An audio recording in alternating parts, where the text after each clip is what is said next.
네, 오늘 본문을 보시면 예수님께서 12 제자를 데리시고 우리가 예루살렘으로 올라가자라고 말씀하십니다. 우리 예수님께서는 이 땅에 그냥 오신 게 아니라 성부 하나님 아버지로부터 보냄을 받아서 그 보내신 아버지의 뜻을 이루기 위해서 이 땅에 오셨죠.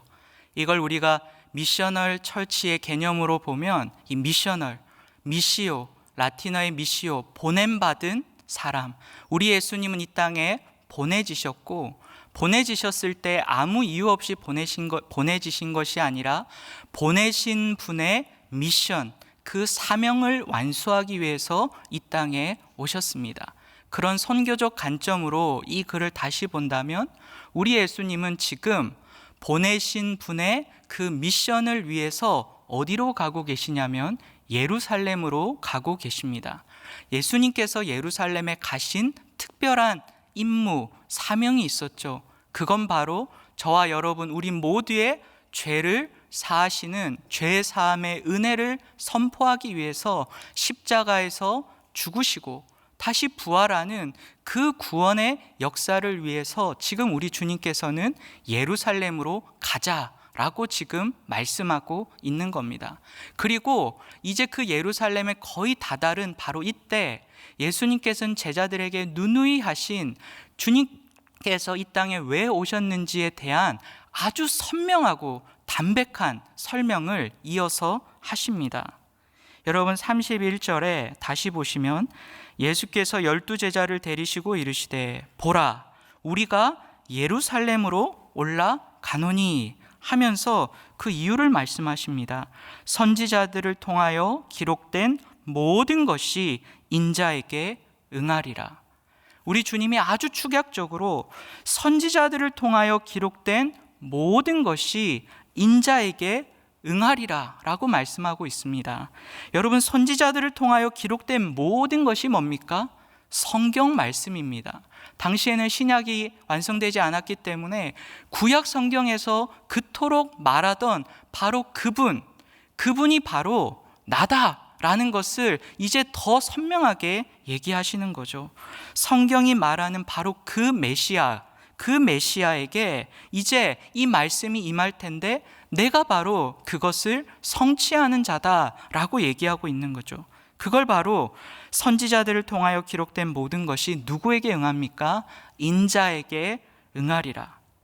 여기서 이 인자라는 말 그냥 한자로는 사람의 아들, 또 영어로는 이 son of man, 단순한 보통 명사 같지만 구약 성경 안에서 이 son of man, 인자라는 말은 고유 명사처럼 쓰이는 말입니다. 다니엘 7장에서 가장 먼저 나왔고 예수님은 공간복음 안에서 이 69회나 이 말이 거론될 정도로 아주 의도적으로 인자라는 말을 쓰는데 바로 구약이 말하는 성경이 말하는 메시아가 바로 이 인자라는 말을 통해 계속해서 드러나고 있습니다. 즉 내가 바로 그 인자인데 성경이 말하는 이 모든 것들이 바로 나를 통해 응하리라. 이 응하다는 말은 다른 말로 성취되다라는 뜻입니다. 성경의 그 모든 약속들, 율법들이 나에게 응하리라, 성취될 것이다 라고 말씀하고 있는 거죠. 그런데 여러분 이 메시아에게 임할 그 성경이 말하는 바로 그 모든 것이 당시 유대인들이 생각지도 못했던 방식으로 성취된다는 것을 우리는 알고 있습니다. 여러분 32절과 33절을 보십시오.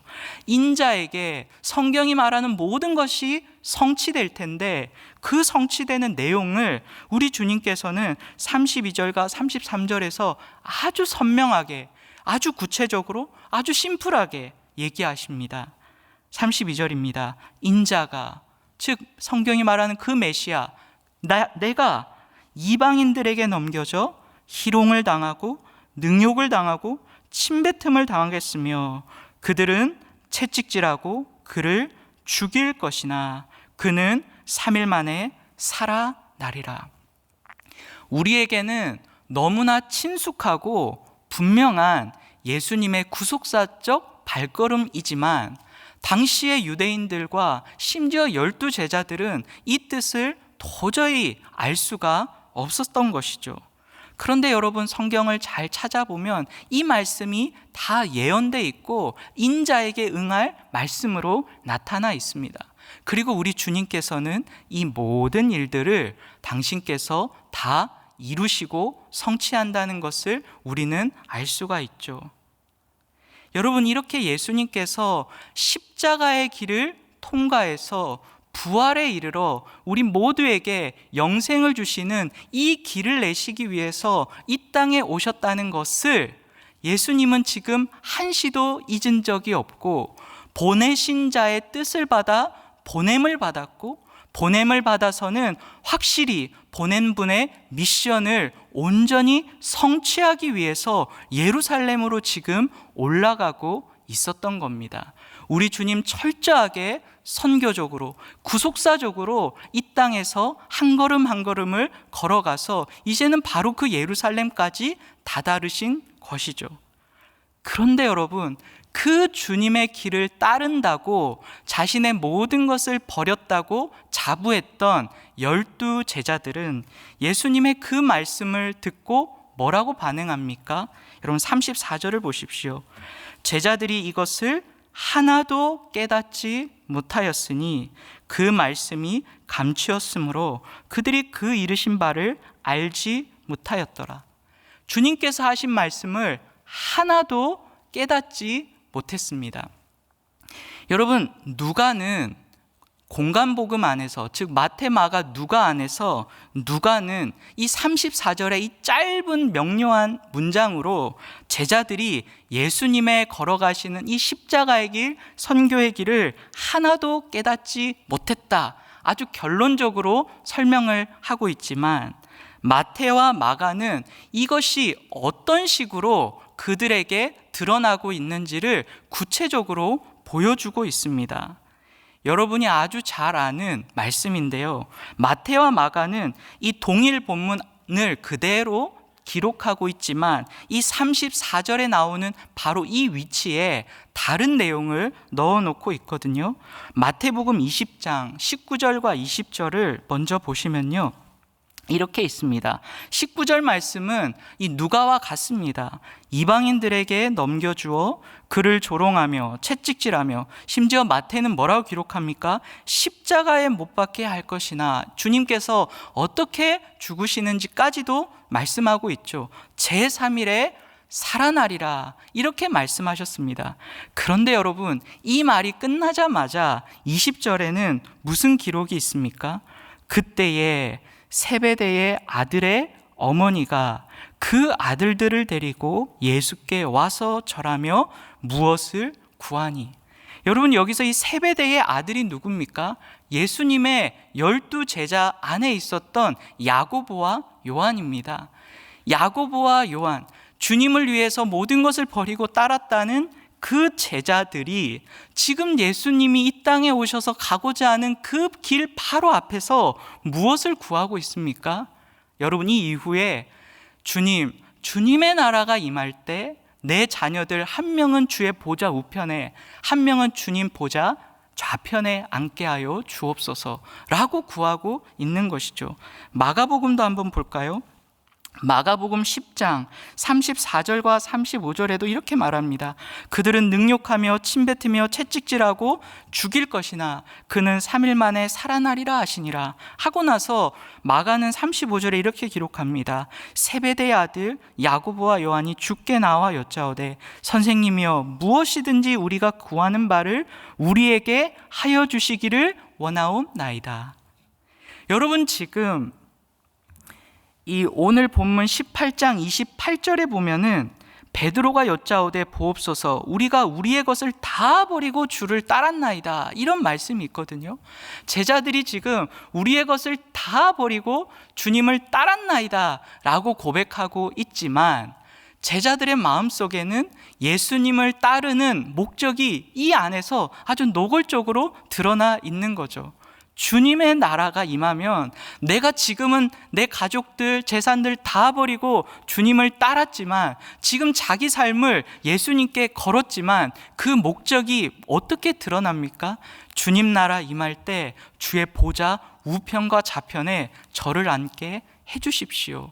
이 권세와 권력을 향해서 지금 예수님을 쫓아가고 있습니다. 그러니 예수님이 가고 계시는 그 십자가의 길의 의미를 어떻게 제자들이 알 수가 있었겠습니까? 그것에 눈이 가리워서 예수님이 지금 하시는 말씀, 예수님이 지금 걷고 있는 그 길의 의미를 도대체가 알 수가 없었던 거죠.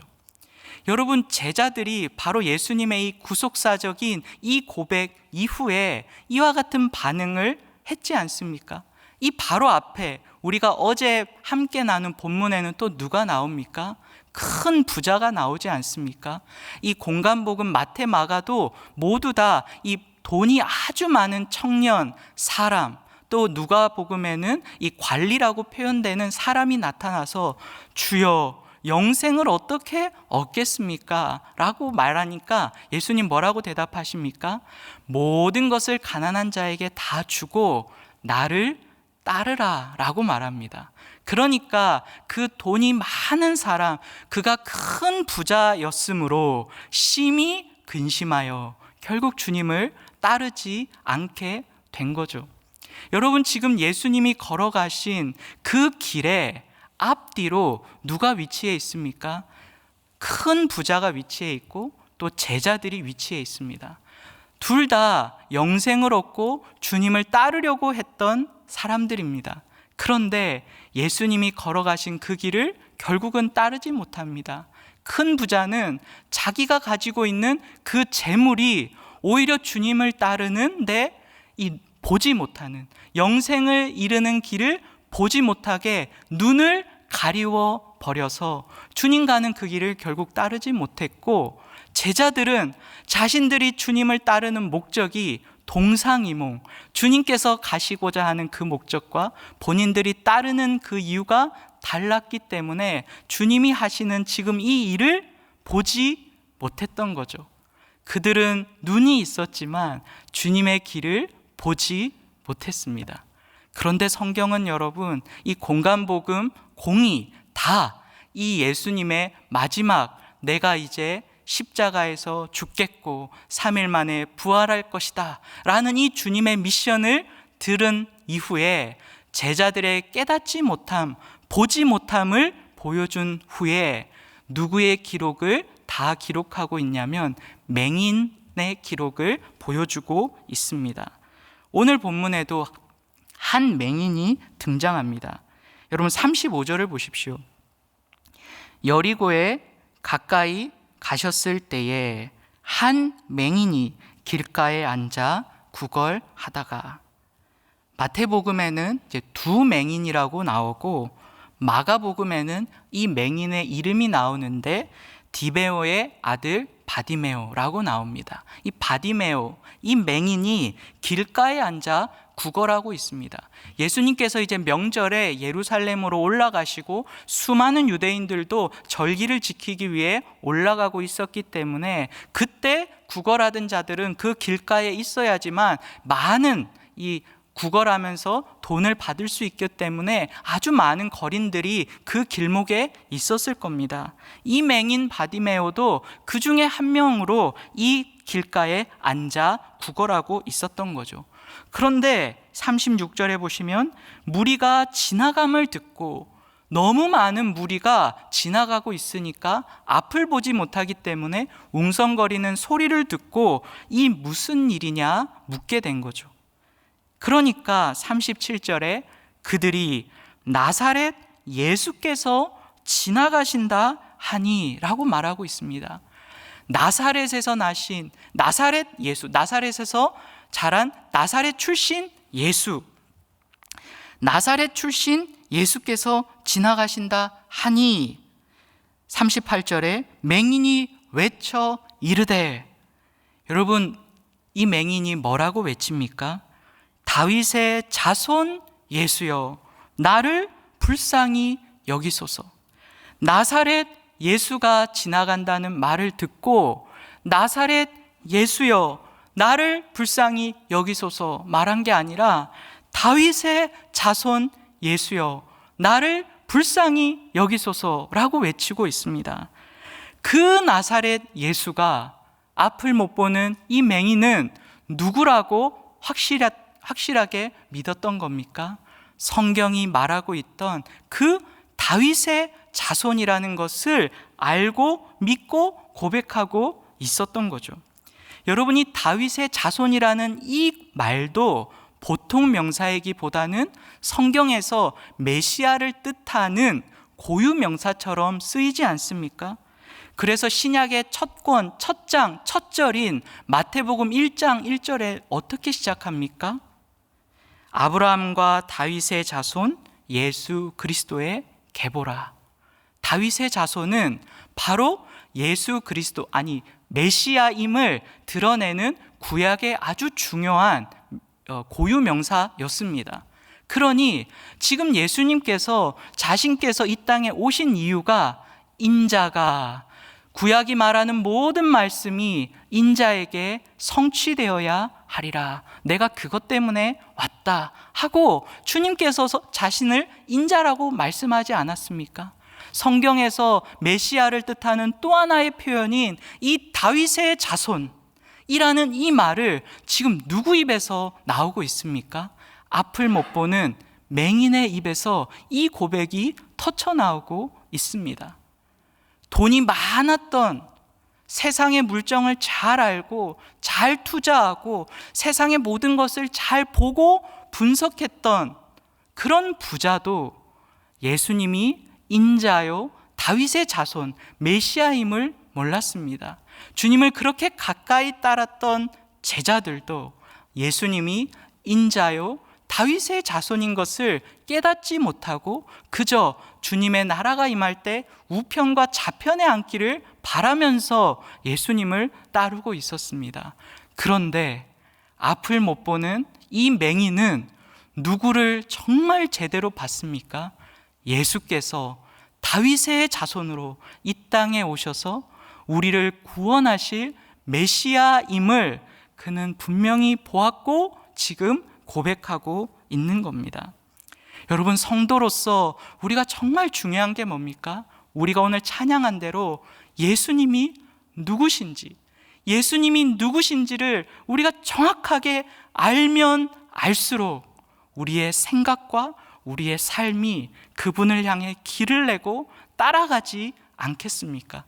예수님이 누구신지를 모르면 예수님을 따라가지도 못하고 예수님을 잘못 따라갈 수 있는 것 아니겠습니까? 그런데 지금 이 맹인은 다른 것은 다 못 봤지만 정말 봐야 되는 예수님이 누구신지를 제대로 봤기 때문에 그 하나님의 보내신 자요, 성경이 말하는 바로 그 인자요, 그 다윗의 자손이요, 그 메시아 구원자, 창조자, 치유자, 치료자이신 예수님을 제대로 보고 그분에게 무엇을 구하고 있습니까? 나를 불쌍히 여기소서. 다윗의 자손 예수님이 누구신지를 분명히 알고 그분을 향해 일성으로 외칩니다. 나를 불쌍히 여기소서. 나를 불쌍히 여기소서. 예수님께 나아가 주님의 은혜를 구하고 은혜를 받으면 우리 주님께서 나보다 나를 더 잘 아시는 주님이 내가 정말 필요한 것, 나에게 정말 좋은 것, 나에게 정말 옳은 것을 주시지 않겠습니까? 그래서 성도가 구해야 될 기도의 바로 이 축약점이 여기에 나와 있지 않겠습니까? 다윗의 자손 예수여, 나를 불쌍히 여기소서. 물에 빠져가던 베드로가 뭐라고 외쳤습니까? 주여, 나를 구원하소서. 예수가 주님인 것을 알면 그분에게 구원을 구할 수가 있는 것이죠. 39절에 앞서가던 자들이 그를 꾸짖어 잠잠하라 하되 그가 더욱 크게 소리질러 다윗의 자손이여 나를 불쌍히 여기소서. 저와 여러분이 이 땅에 살아가는 동안 다윗의 자손 예수여, 나의 구원자 예수님, 나를 불쌍히 여기소서. 이 신앙의 고백을 가지고 주의 길을 따라가는 저와 여러분의 인생길 가운데 상황이나 관계나 사람이나 여러 것들이 여러분으로 하여금 꾸짖어 잠잠하라 라고 말하는 것 같은 압박을 받을 수 있습니다. 그때마다 놓지 마시고 다윗의 자손이여 나를 불쌍히 여기소서. 하나님 외에는 도울 자가 없습니다. 내가 누구에게 피할 수 있겠습니까? 주님, 나를 불쌍히 여겨 주옵소서. 우리 교회를 불쌍히 여겨 주옵소서. 우리 나라를 불쌍히 여겨 주옵소서. 주님만이 고칠 수 있습니다. 주님만이 건질 수 있습니다. 이 고백으로 성도들의 삶이 단순 명료 집중해야 되지 않겠습니까?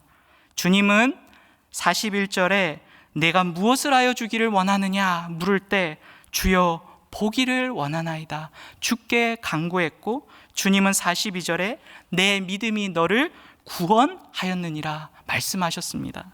여러분, 이 맹인은 자신의 육신이 눈만 뜬 것이 아니라 43절을 한번 보십시오. 곧 보게 되어 뭘 합니까? 하나님께 영광을 돌리며, 여러분 그 다음에 뭐라고 기록합니까? 예수를 따르니 백성이 다 이를 보고 하나님을 찬양하니라. 여러분, 사도행전 3장에서 성전 미문에 앉아있던, 나면서부터 걷지 못했던 자도 나사렛 예수의 이름으로 일어난 후에 하나님을 찬송하며 성전에 달려가서 주님께 영광을 돌렸습니다. 지금 이 맹인도 보게 되니 그냥 보게 되는 것으로 끝나지 않고 하나님께 영광을 돌리고 무엇이 됐습니까? 예수님을 따르는 제자가 되었습니다. 큰 부자도 따르지 못했고 제자들도 알지 못했던 그 주님의 길을 이 맹인은 지금 따라가고 있었던 겁니다.